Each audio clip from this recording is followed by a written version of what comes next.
Diyan mo makakamit ang lahat ng pangangailangan mo according to the will of God.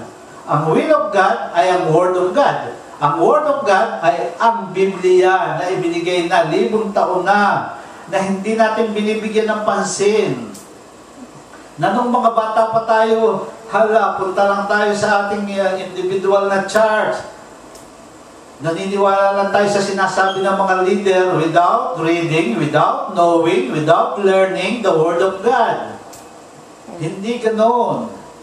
Kasi sa isang salitang mali lang, lahat tayo maliligaw na. Dapat magtulong-tulong tayo na mag-aral ng salita ng Diyos at ang magkakamali, itama natin. Amen. Para tayo ay nasa tamang daan, ang Panginoong Hesukristo. Sabi ng Panginoong Jesus, walang makaparoroon sa Ama, kundi sa pamamagitan ko lamang. Ako lamang ang namatay, sabi ng Panginoong Jesus. Siya lang ang namatay para sa ating kaligtasan. Wala nang iba. Naiintindihan mo ba, kapatid ko? Paulit-ulit tayo, pero maganda. Kahit paulit-ulitin natin. Sabi ng Panginoong Diyos, by hearing and hearing by the Word of God. Yan ang kaligtasan. Kasi ang tao ay likas na matigas ang ulo, barado ang tenga, hindi naglilinis o talagang matigas ang konsensya. Dito na ako naniwala, dito na ako tatanda, dito na ako mamamatay, kapatid ko, kasinungalingan. Ang gusto ng Diyos, huwag kang mamatay, bigyan ka ng buhay na walang hanggan, huwag kang maniwala sa bulong ng mga kalaban, ng dyablo, sa maling katuruan. Amen. Gusto ng Diyos mabuhay ka, 10 ng mahal mo sa buhay. Dahil ang naniniwala kay Jesus, mamatay man ang katawan, buhay ang espiritu at sa muling pagbabalik ng Panginoong Jesus, ang espiritu at ang katawan na yan ay bubuhayin magkasama, glorified body, nandun ka sa piling ng Panginoong Jesus. Ang hindi naniwala, bubuhayin din. Ang espiritu niyang walang nasa kadiliman, pagsasamahin para dalhin lang sa impyerno. Wow! Nakakatakot. Kahit magpaulit-ulit tayo ng mensahe, araw-araw, basta si Jesus lang ang itaas natin.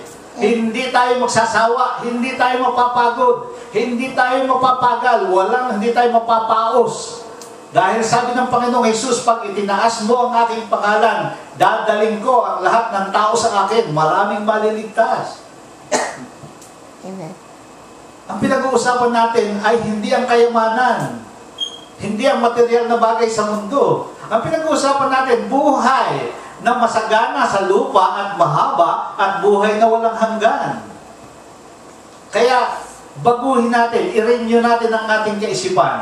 Marirenew lang, mababago lang ang kaisipan mo kung babasahin mo ang salita ng Diyos. Yes. At makikipag-Bible study ka, magtanong ka, kung ano ang malaman mo, yan ang magiging katotohanan para sa iyo dahil ito ay nanggaling sa salita ng Diyos. Yes, Lord. Amen. Oh, hallelujah. Praise the Lord. Hallelujah. Glorify your holy name.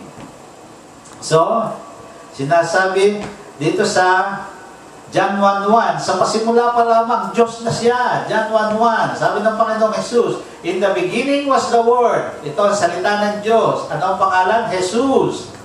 And the Word was with God. Iisa sila. John 10:30. The Father and I are one. And the Word was God. Si Jesus ay Diyos na nagkatawang tao, hindi tao. Huwag mo ipagpilitan na si Diyos, si Jesus ay tao. Siya ay nagkatawang tao lamang upang iligtas kang makasalanan at ako. Dahil tayo may hatol na kamatayan.